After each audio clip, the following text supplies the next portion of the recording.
Les amis, on nous rapporte la parabole d'un étudiant en Torah qui jeûne et dont un chien mange le repas. Quel est l'enseignement à tirer? Les chiens, ce sont les individus audacieux qui aboient sur les autres, ceux qui ne cessent de critiquer les autres de façon permanente. Or, ces critiques n'ont pas lieu d'être. Les capacités d'un individu sont illimitées. Les seules limites sont celles de l'esprit. Elles proviennent soit de notre esprit, soit de celui des autres. Un savant, Thomas Edison, pour ne pas le nommer, a raconté que lorsqu'il était un tout jeune enfant, il avait été renvoyé de son école à cause de ses mauvais résultats. Lorsque sa lettre de renvoi est parvenue à sa mère, celle-ci a dit à son fils « L'école dans laquelle tu es scolarisé est navrée, mais elle n'a pas les compétences pour enseigner à un génie comme toi. Nous trouverons désormais une école pour enfants plus intelligents que la norme, comme toi. » Est-ce que ce génie serait parvenu à se réaliser si sa mère, qui aurait pu être tunisienne, n'avait pas agi ainsi? Essayons de comprendre. Chaque individu est réceptif aux remarques de son entourage. Les encouragements et les paroles blessantes pénètrent notre âme. Il faut donc fermer les accès à ce qui entrave et brime notre encouragement. Fermer son cœur, fermer ses oreilles, faire barrage à ces mauvaises paroles que l'on perçoit ou reçoit sur nous-mêmes.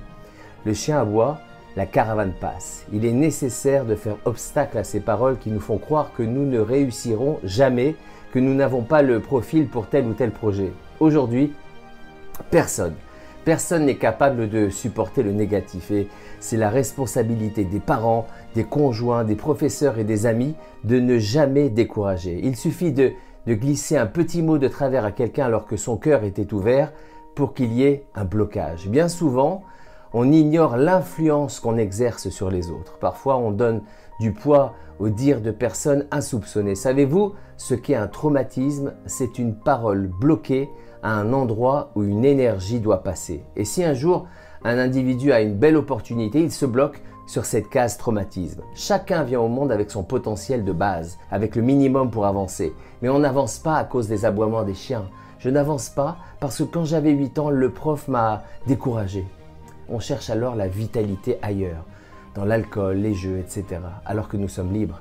Donald Trump est un bon exemple de personne qui ne s'est pas laissé abattre. Le président américain fait grincer des dents toute la communauté internationale. Pourquoi? Parce que professionnellement, il n'a aucune expérience en politique. Comment est-il parvenu au sommet de la première puissance mondiale? Avec sa confiance en lui. Alors qu'il s'énervait avec Obama, il s'est promis qu'il arriverait à son poste et au moyen de sa détermination, il y est parvenu. Les chiens qui aboient sur nous cherchent à nous enlever cette détermination. C'est la raison pour laquelle nous devons nous protéger en ne cessant jamais de nous remémorer le positif qui est en nous, en ne nous laissant jamais abattre, en prenant conscience que nous sommes entourés de chiens qui aboient et qui souhaitent simplement nous décourager par leurs mensonges. Une des facettes du découragement, c'est l'amertume, mais aussi le doute. Lorsqu'on nous aboie dessus, tout ce qu'on entreprend a une goutte de doute. Alors le doute, c'est moins 50% de la motivation, donc moins 50% de réussite.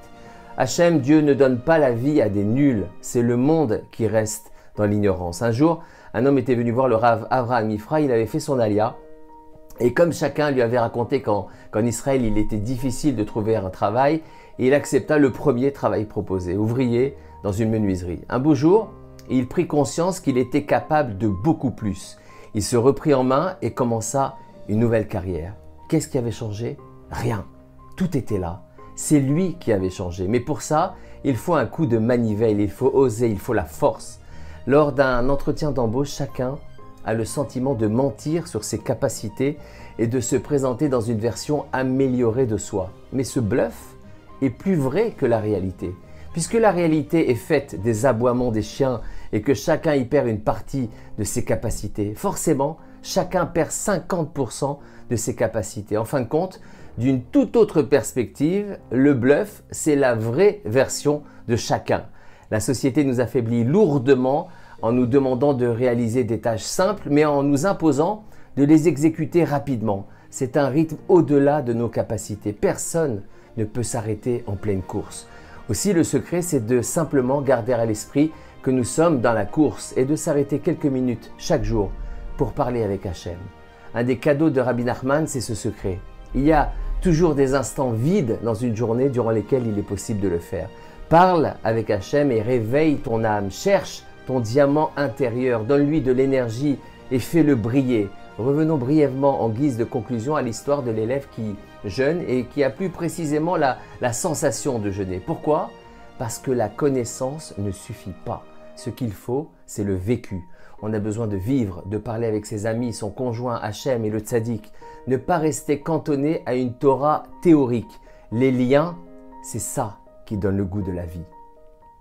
La première radio Breslev francophone, 24 heures sur 24.